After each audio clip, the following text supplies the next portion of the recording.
రాకతో బయటపడ్డ శ్రీవల్లి ఆనందరావు భాగ్యం బండారం. ఎందుకు ఏం జరిగింది? అసలు పోలీసుల రాకతో శ్రీవల్లి భాగ్యం ఆనందరావుల బండారం ఏం బయటపడింది అంటే పోలీసుల వాళ్ళకు వీళ్ళు ముందే తెలుసా? ఇదంతా కూడా వీడియోలో చూసి తెలుసుకునేద్దాం. ఇల్లు ఇల్లాలు పిల్లలు అప్కమింగ్ ఎపిసోడ్స్ లో ఏం జరగబోతుందో ముందుగా తెలుసుకోవాలి అనుకుంటే వీడియోని లైక్ చేసి ఛానల్ ని సబ్స్క్రైబ్ చేసుకోండి.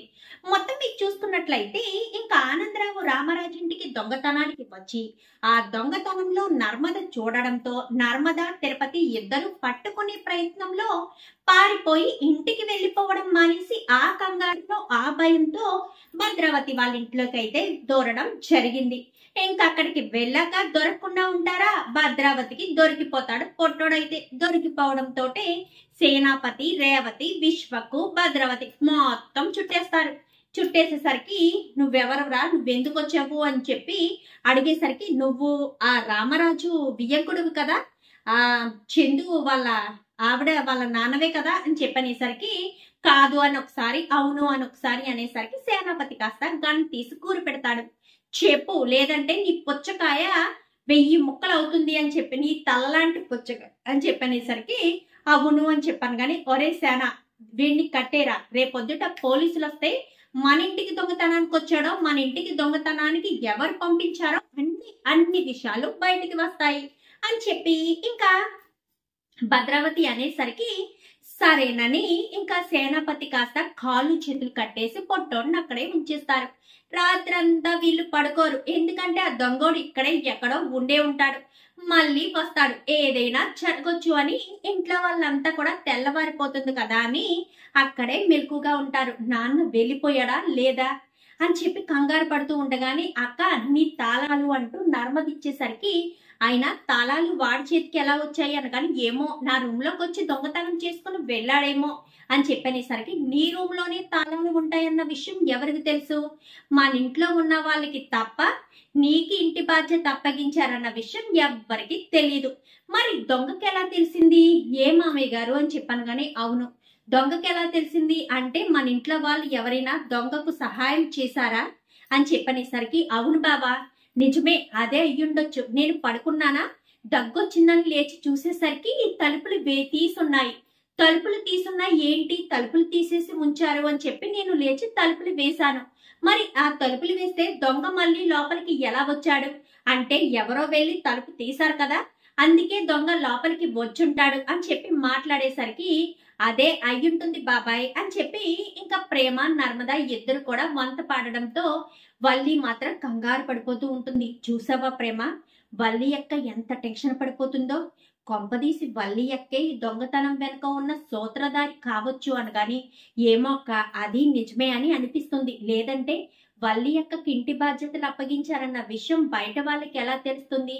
ఇంటి బాధ్యత అంటే అత్తయ్యకి కదా అప్పగిస్తారు, మరి బయట వాళ్ళు ఎందుకు ఎలా అనుకుంటారు అని చెప్పి మాట్లాడేసరికి ఇద్దరు అనుకుంటుండగానే మరుసటి రోజు ఉదయాన్నే సేనాపతి వాళ్ళంతా కూడా రామరాజు ఇంటికి దండెత్తుకొస్తారు. తనతో పాటు వీడిని తీసుకొచ్చి చిత్త కొట్టేసి చేతులు కట్టేసి తీసుకొస్తారు. ఒక్కసారిగా ప్రేమ షాక్ అయిపోతుంది, వల్లి షాక్ అయిపోతుంది. నాన్న ఇక్కడి నుంచి తప్పించుకుని వాళ్ళింటికి వెళ్ళాడా అని అనుకుంటూ ఉండేలోపు మా వియ్యంకుడు గారిని మీరేంటి కట్టిపడేశారు అనగాని వియ్యంకుడా మా ఇంటికి దొంగతనానికి వచ్చాడు, అది తెల్లవారుజామున దొంగతనానికి వచ్చాడు అని చెప్పనేసరికి మా వియ్యంకుడికి దొంగతనం చేయవలసిన అవసరం ఏముంది? ఈ సమాజంలో ఎంతో పెద్ద పరువు ప్రతిష్టలు పెద్ద పెద్ద బిజినెస్లు చేస్తున్నారు, ఆయన ఎందుకు దొంగతనం చేస్తారు అంటూ రామరాజు వాడికి తెలిసింది చెప్తాడు. పోలీసులు వస్తే ఎవరేంటో తెలుస్తుంది లెక్క, టెన్షన్ పడాల్సిన అవసరం లేదు. పోలీసులు కనుక వచ్చారే అనుకో, వీడసలు దొంగతనానికి ఎందుకు వచ్చాడో, ఎవరు పంపిస్తే మన ఇంటికి వచ్చాడో, లేక మన ఇంటికే వచ్చాడో ఎవరింటికో వచ్చాడో అన్ని తేలిపోతాయి అని చెప్పి ఇంకా విశ్వ పోలీసులకి ఫోన్ చేయనగానే వెంటనే విశ్వకు పోలీసులకి ఫోన్ చేస్తాడు.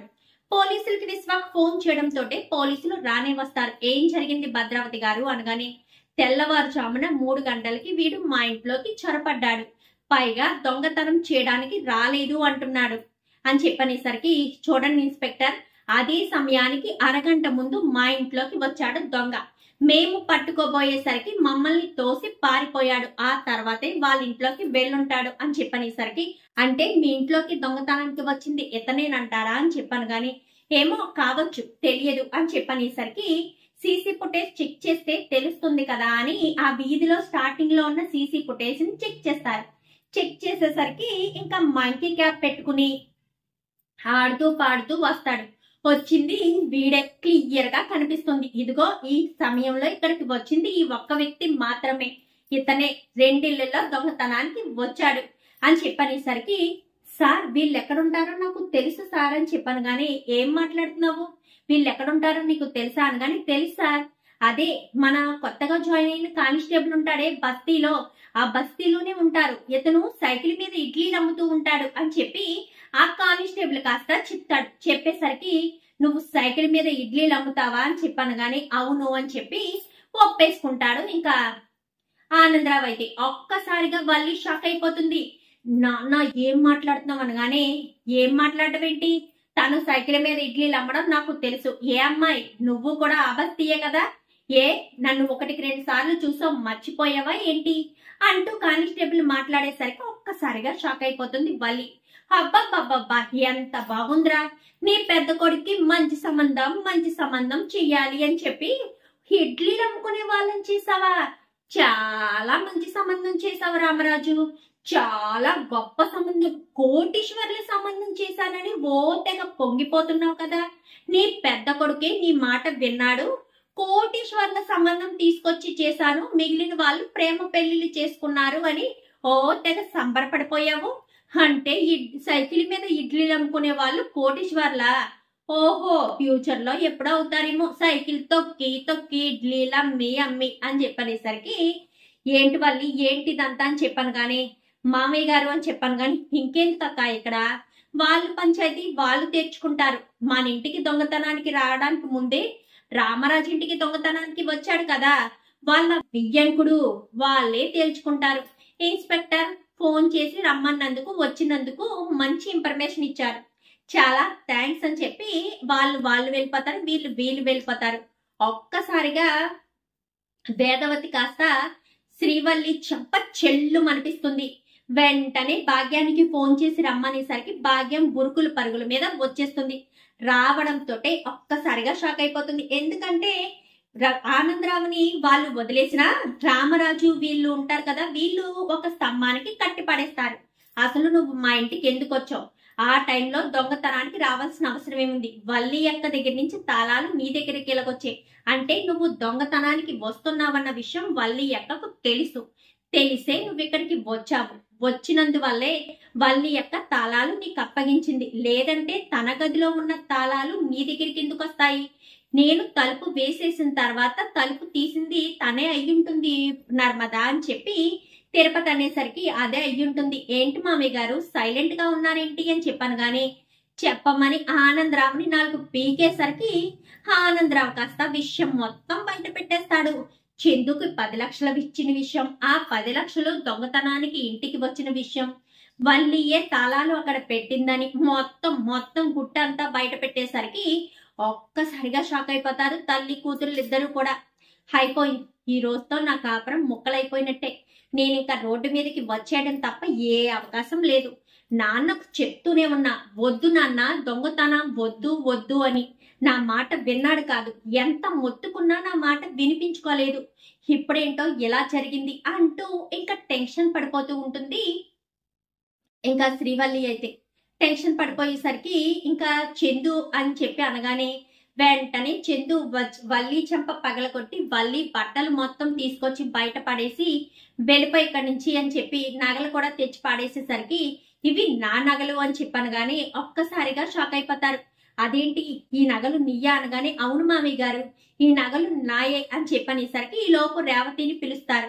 పిలిచేసరికి ఈ నగలు వల్లి ప్రేమయ్యా అని చెప్పాను గాని అవునన్నయ్య, అప్పుడు ఇచ్చినప్పుడే 2 నగలు డూప్లికేట్ నగలు వచ్చాయి, ఎందుకులే మళ్ళీ గొడవ అని చెప్పి చేయలేదు అనగాని చూసారా మామయ్య గారు నగలు కూడా మార్చేశారు, ప్రేమ నగలు తనకి తన నగలు ప్రేమకి పెట్టేసింది, పిన్ని గారేమో గొడవ ఎందుకులే అని చెప్పి సైలెంట్ గా ఊరుకున్నారు. అమ్మ బాబోయ్ మన ఇంటి డబ్బుని బంగారాన్ని దొంగతనం చేయడానికే వీళ్ళు వచ్చినట్టున్నారు అని చెప్పి ఇంకా నర్మద అనేసరికి ఒక్కసారిగా రామరాజుకి పిచ్చ కోపం వచ్చి ముగ్గురిని కూడా మెడపట్టి బయటకు గెంటేస్తాడు. చూద్దాం మరి రాబోయే ఎపిసోడ్స్ లో ఈ రకంగానే జరగాలని మీరు కూడా కోరుకుంటే వీడియోని లైక్ చేసి ఛానల్ ని సబ్స్క్రైబ్ చేసుకోండి. పక్కనే ఉన్న బెల్ సింబల్ లో ఆల్ పై క్లిక్ చేయండి. Thank you for watching.